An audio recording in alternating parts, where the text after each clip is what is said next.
ભલે ગમે તેમ થઈ જાય, પરંતુ 15 જૂન 2026 સોમવારી અમાસના દિવસે જે ઘરમાં માત્ર આ એક શાક બનાવવામાં આવશે તે ઘરમાં સુખ, શાંતિ અને સમૃદ્ધિનો વાસ થશે એવી ધાર્મિક માન્યતા છે. ભલે આકાશ અને પાતાળ એક થઈ જાય, પરંતુ અમાસના દિવસે આ એક વસ્તુ જરૂર ખાઈ લેજો. માન્યતા અનુસાર જે ઘરમાં અમાસના દિવસે આ ખાસ વસ્તુનું સેવન કરવામાં આવશે તેમના ઘરમાં આખું વર્ષ સુખ, શાંતિ અને અખંડ સમૃદ્ધિ રહે છે. 15 જૂન 2026ની સોમવારી અમાસના દિવસે તમે કોઈ વિશેષ પૂજા કે પાઠ ન કરી શકો તો પણ એક વસ્તુનું સેવન જરૂર કરજો. માત્ર આ એક વસ્તુનું સેવન કરવાથી જીવનમાં સકારાત્મકતા આવે છે અને ભગવાન શ્રી વિષ્ણુની કૃપા પ્રાપ્ત થાય છે એવી માન્યતા છે. વાત એમ છે કે અમારું કાર્ય માત્ર તમને ધાર્મિક પરંપરાઓ અને શાસ્ત્રોમાં વર્ણવાયેલા ઉપાયો વિશે માહિતગાર કરવાનું છે. અમે તમને શ્રેષ્ઠ સલાહ આપી શકીએ છીએ, પરંતુ તેને માનવું કે ન માનવું એ તમારી શ્રદ્ધા પર આધારિત છે.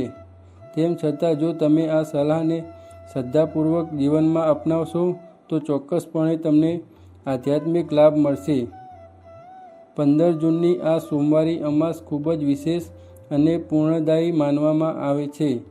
આ દિવસે કોઈ સામાન્ય દિવસ નથી. આ સમય ભગવાન શ્રી હરિ વિષ્ણુની અત્યંત પ્રિય ગણાતા પવિત્ર સમય સાથે જોડાયેલો માનવામાં આવે છે. વધુમાં આ વખતે અમાસ સોમવારે આવી રહી હોવાથી તેનું વધુ મહત્વ વધી જાય છે.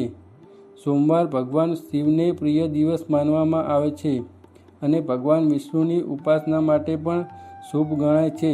તેથી આ દિવસનું મહત્ત્વ અનેક ગણું વધી જાય છે. વિડીયોને લાઇક કરીને કોમેન્ટ બોક્સમાં જય મા લક્ષ્મી અને જય શ્રી હરિ વિષ્ણુ જરૂર લખજો. જો તમે આ ચેનલ પર નવા હો તો ચેનલને સબસ્ક્રાઈબ પણ જરૂર કરજો. સાથે તમારી કુળદેવનું નામ પણ લખજો, જેથી તેમની કૃપા તમારા અને તમારા પરિવાર પર સદૈવ બની રહે. હું મા કુળદેવીના ચરણોમાં પ્રાર્થના કરું છું કે તમારી પ્રગતિ સતત વધતી રહે. ભક્તો, અમાસના દિવસે સાથે જોડાયેલી એક પૌરાણિક કથા પણ પ્રચલિત છે. એવી માન્યતા છે કે આ કથાનું શ્રવણ કરવાથી મનુષ્યના અનેક પાપોનો નાશ થાય છે. પૌરાણિક ગ્રંથો અનુસાર જ્યારે આ તિથિ પ્રગટ થઈ ત્યારે ભગવાન વિષ્ણુએ તેને પોતાના આશીર્વાદ આપ્યા હતા. ભગવાને કહ્યું હતું કે જે લોકો આ દિવસે મારું સ્મરણ કરશે, દાન પૂર્ણ કરશે અને ભક્તિભાવથી દિવસ વિતાવશે તેમને સામાન્ય દિવસો કરતાં અનેક ગણું પૂર્ણ ફળ પ્રાપ્ત થશે. ત્રેતાયુગમાં પણ અનેક રાજાઓએ આ પવિત્ર તિથિની તપસ્યા કરીને સિદ્ધિઓ પ્રાપ્ત કરી હતી. જે લોકો આ વ્રતને શ્રદ્ધા, ભક્તિ અને નિયમપૂર્વક પાળે છે તથા રાત્રે જાગરણ કરે છે તેમના પર ભગવાન શ્રી હરિ વિષ્ણુ અત્યંત પ્રસન્ન થાય છે. અમાસનું મહત્ત્વ એ છે કે આ તિથિ દર વર્ષે આવે છે, પરંતુ જ્યારે તે સોમવારે આવે છે ત્યારે તેનું પૂર્ણ ફળ વિશેષ માનવામાં આવે છે. આ વ્રતના પ્રભાવથી નિસંતાન દંપતીએ સંતાન સુખ પ્રાપ્ત થાય છે એવી માન્યતા છે. સાથે જીવનમાં સુખ, શાંતિ અને અંતે મોક્ષ પ્રાપ્તિનું પણ વર્ણન કરવામાં આવ્યું છે.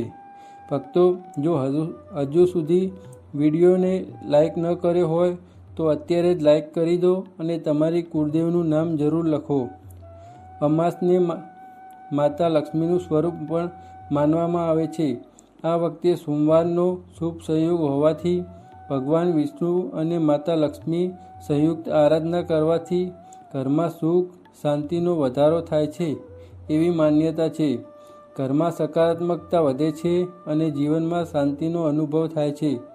જે રીતે પવિત્ર ગંગામાં સ્નાન કરવાથી પાપોનું ક્ષય થાય છે તેવી જ માન્યતા છે, તેવી જ રીતે આ દિવસે ભગવાન વિષ્ણુ અને માતા લક્ષ્મીની પૂજા કરવાથી પણ વિશેષ પૂર્ણ પ્રાપ્ત થાય છે. હવે તમારા મનમાં પ્રશ્ન થતો હશે કે વર્ષ 2026ના 15 જૂનની સોમવારી અમાસની સાચી તારીખ અને પૂજાનું શુભ મુહૂર્ત કયું છે? પંચાંગ મુજબ અમાસ તિથિ 14 જૂનના રોજ શરૂ થશે અને 15 જૂન 2026ના સોમવારના દિવસે પણ ચાલુ રહેશે. તેથી આ દિવસે વ્રત, ઉપવાસ અને વિશેષ પૂજા કરવામાં આવશે. પૂજાપાઠ માટેનો શ્રેષ્ઠ સમય સૂર્યોદયથી લઈને બપોર સુધીનો માનવામાં આવે છે. અમાસના દિવસે સવારે સૂર્યોદય પહેલાં બ્રહ્મ મુહૂર્તમાં જાગવું શુભ માનવામાં આવે છે. ત્યારબાદ સ્નાન કરીને શુદ્ધ વસ્ત્રો ધારણ કરવા જોઈએ, કારણ કે આ દિવસે શુદ્ધતા અને પવિત્રતા વિશેષ મહત્ત્વ ધરાવે છે. ત્યાર પછી પૂજા સ્થળને ગંગાજળ છાંટીને પવિત્ર કરો. એક આખું સફરજન અથવા કોઈપણ ફળ લો અને તેને કાપ્યા વિના ગંગાજળથી શુદ્ધ કરીને ભગવાન વિષ્ણુ અને માતા લક્ષ્મીને મૂર્તિ અથવા તસવીર સમક્ષ અર્પણ કરો. ભગવાનને મૌલી, સોપારી, લવિંગ અને એલચી અર્પણ કરો. ચંદનનું તિલક લગાવો. જો ચોખા અર્પણ કરો તો તે અખંડ અને તૂટેલા ન હોવા જોઈએ. અમાસના દિવસે પીળા તલનો ઉપયોગ પણ કરી શકાય છે. ભગવાનને પીળા ફૂલોની માળા પહેરાવો અને ઘીનો દીવો પ્રગટાવો. નૈવેદ્ય તરીકે મીઠાઈ, સાકર અથવા અન્ય સાત્વિક પ્રસાદ અર્પણ કરો. ત્યારબાદ ભગવાન સમક્ષ બેસીને તુલસીની માળાથી ઓમ શ્રી મહાલક્ષ્મી નમઃ મંત્રનો 108 વખત જાપ કરો. પછી પોતાની મનોકામનાઓની પૂર્ણતા માટે એક પાનનું બીડું તૈયાર કરો. તેમાં 2 લવિંગ, 2 એલચી અને 1 સોપારી રાખીને ભગવાનને અર્પણ કરો. ત્યારબાદ ઓમ નમો ભગવતે વાસુદેવાય મંત્રનો 11 વખત જાપ કરીને હૃદયપૂર્વક પ્રાર્થના કરો. હવે વાત કરીએ તે વિશેષ વસ્તુની જેના વિશે લોકોમાં ખાસ માન્યતા પ્રચલિત છે. ધાર્મિક માન્યતા મુજબ અમાસના દિવસે ફરાળમાં બટાકા અને શક્કરિયાનું શાક પવિત્ર માનવામાં આવે છે. ખાસ કરીને શક્કરિયા અથવા રાજગરાની બનેલી વાનગીઓનું સેવન શુભ માનવામાં આવે છે. શાસ્ત્રીય માન્યતા અનુસાર શક્કરિયા જમીનની અંદર ઉગતું હોવાથી તેને સાત્વિક અને ઉર્જાવર્ધક આહાર માનવામાં આવે છે. 15 જૂનની આ સોમવારી અમાસના દિવસે શક્કરિયાને બાફીને અથવા તેનું શાક બનાવીને તેમાં થોડું ઘી અને ગોળ ઉમેરી ભગવાન વિષ્ણુને ભોગ ધરાવો. ત્યારબાદ ઘરમાં તમામ સભ્યોને તેને પ્રસાદ રૂપે ગ્રહણ કરો. એવી માન્યતા છે કે ઘી અને ગોળ શુભતા અને સમૃદ્ધિના પ્રતીક છે. આ પ્રકારનો સાત્વિક આહાર મન અને શાંતિના પવિત્રતા પર સકારાત્મકતા વધારવામાં સહાયક બને છે. જો તમને શારીરિક નબળાઈ અનુભવાતી હોય તો સાબુદાણાની ખીચડી, સાબુદાણાના વડા અથવા ટિક્કીનું સેવન કરી શકો છો. આ ઉપરાંત સફરજન, કેળા, નારંગી અને પપૈયા જેવા તાજા ફળો પણ ખાઈ શકાય છે, જે શરીરને ઉર્જા પ્રદાન કરે છે. હવે કેટલીક પરંપરાગત માન્યતાઓ અનુસાર અમાસના દિવસે કેટલીક વસ્તુઓનું સેવન ટાળવાની સલાહ આપવામાં આવે છે. કેટલાક લોકો આ દિવસે ચોખાનું સેવન ટાળે છે, તેમજ ખાટા પદાર્થો, વધુ તીખા અને તામસિક આહારની દૂર રહેવાની પરંપરા પણ જોવા મળે છે. આ દિવસે ઈંડા, માછલી, માંસાહાર, દારૂ, તમાકુ, ગુટખા તથા અન્ય નશીલા પદાર્થોથી દૂર રહેવું યોગ્ય માનવામાં આવે છે. લસણ અને ડુંગળીનું સેવન પણ ઘણા લોકો ધાર્મિક માન્યતાઓને કારણે ટાળે છે, કારણ કે તેને તામસિક ગુણવત્તાવાળા પદાર્થો ગણવામાં આવે છે. આ દિવસે શક્ય તેટલો સાત્વિક આહાર અને સાત્વિક વિચાર અપનાવવાનો પ્રયત્ન કરવો જોઈએ. ભક્તિ, જપ, ધ્યાન અને સત્કર્મો દ્વારા દિવસ પસાર કરવાથી મનને શાંતિ મળે છે અને આધ્યાત્મિકતા ઉત્પન્નનો અનુભવ થાય છે. ભક્તો અમાસના દિવસે કેટલીક બાબતોનું વિશેષ ધ્યાન રાખવું જોઈએ. પરંપરાગત માન્યતાઓ અનુસાર આ દિવસે કેટલાક કાર્યો કરવાથી બચવું યોગ્ય માનવામાં આવે છે. સૌપ્રથમ, અમાસના દિવસે વૃક્ષો અથવા છોડના પાન, ફૂલ ટાળવા જોઈએ. ખાસ કરીને તુલસીના પાન આ દિવસે ન તોડવા જોઈએ. ભગવાન વિષ્ણુની પૂજા માટે તુલસીના પાનની જરૂર હોય તો એક દિવસ અગાઉ જ તોડી રાખવા જોઈએ. બીજું, આ દિવસે આળસ, વધુ સમય સુધી ઊંઘવું, ઝઘડો કરવો, કોઈની નિંદા કરવી અથવા કડવા શબ્દો બોલવાથી બચવું જોઈએ. સવારથી જ મનને શાંત રાખીને ભક્તિભાવથી દિવસ પસાર કરવો કરવાનો પ્રયત્ન કરવો જોઈએ. અમાસનો દિવસ પિતૃઓના સ્મરણ અને તેમના આશીર્વાદ મેળવવા માટે પણ મહત્વપૂર્ણ માનવામાં આવે છે. તેથી આ દિવસે પોતાના પૂર્વજોનું સ્મરણ કરવું અને તેમની શાંતિ માટે પ્રાર્થના કરવી શુભ માનવામાં આવે છે. સાંજના સમયે દક્ષિણ દિશા તરફ મુખ રાખીને જળ અર્પણ કરી શકાય છે અથવા પોતાની શ્રદ્ધા અને શક્તિ મુજબ અન્ન, વસ્ત્ર કે અન્ય જરૂરી વસ્તુઓનું દાન કરી શકાય છે. એવી માન્યતા છે કે પિતૃઓને પ્રસન્ન થાય તો પરિવાર પર તેમના આશીર્વાદ સતત વરસતા રહે છે. જ્યોતિષશાસ્ત્રમાં પણ અમાસના દિવસે દાનનું વિશેષ મહત્ત્વ જણાવવામાં આવ્યું છે.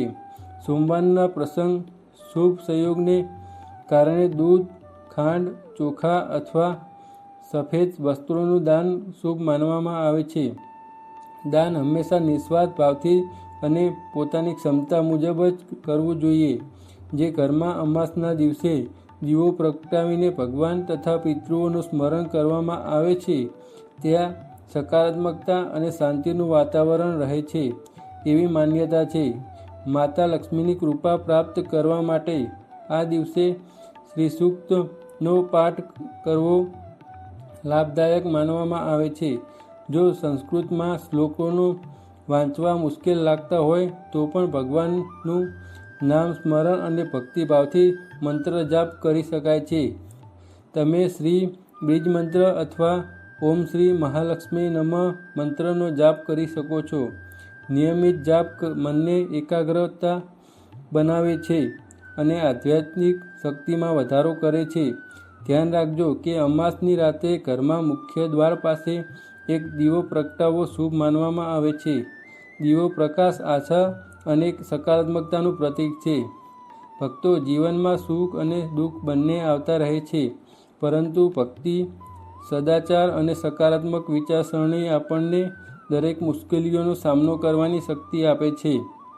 આ દિવસે કોઈ જરૂરિયાતમંદ વ્યક્તિને શક્ય હોય તેટલી મદદ કરવી જોઈએ.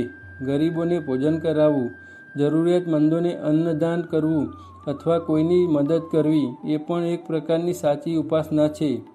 યાદ રાખો, જે ઘરમાં દયા, દાન અને સદાચારનું પાલન થાય છે ત્યાં સુખ અને સમૃદ્ધિનું વાતાવરણ સતત જળવાઈ રહે છે.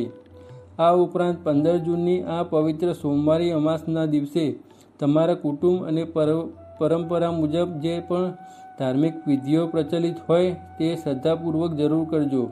કુળદેવી અને કુળદેવતાનું સ્મરણ કરીને તેમના આશીર્વાદ પ્રાપ્ત કરવાનો પ્રયત્ન કરજો. જો તમે પૂજામાં કોઈ આખું ફળ અર્પણ કર્યું હોય તો તે બીજા દિવસે તેને ગાયને ખવડાવી શકો છો અથવા પ્રસાદ રૂપે ગ્રહણ કરી શકો છો. અંતમાં ભગવાન શ્રી વિષ્ણુ અને માતા લક્ષ્મીના ચરણોમાં પ્રાર્થના કરીને તે તમારા જીવનમાંથી તમામ કષ્ટો દૂર થાય, તમારા ઘરમાં સુખ, શાંતિ અને આરોગ્ય અને સમૃદ્ધિનો વાસ થાય તથા તમારા દરેક શુભ કાર્યમાં સફળતા પ્રાપ્ત થાય. જો તમે આ વિડીયો અહીં સુધી જોયો હોય તો કમેન્ટમાં એકવાર જય શ્રી હરિ વિષ્ણુ અને તમારી કુળદેવીનું નામ જરૂર લખજો. વિડીયો લાઈક કરો, શેર કરો અને ચેનલને સબસ્ક્રાઈબ કરીને આ ધાર્મિક અને પ્રેરણાદાયક માહિતી તમારા મિત્રો અને પરિવારજનો સુધી જરૂર પહોંચાડજો, જેથી તેઓ પણ આ પવિત્ર દિવસનું મહત્ત્વ જાણી શકે. તમારો ખૂબ ખૂબ આભાર. માતા લક્ષ્મી, ભગવાન શ્રી હરિ વિષ્ણુની કૃપા તમારા અને તમારા પરિવાર પર સદૈવ બની રહે. જય શ્રી હરિ વિષ્ણુ. જય મા લક્ષ્મી.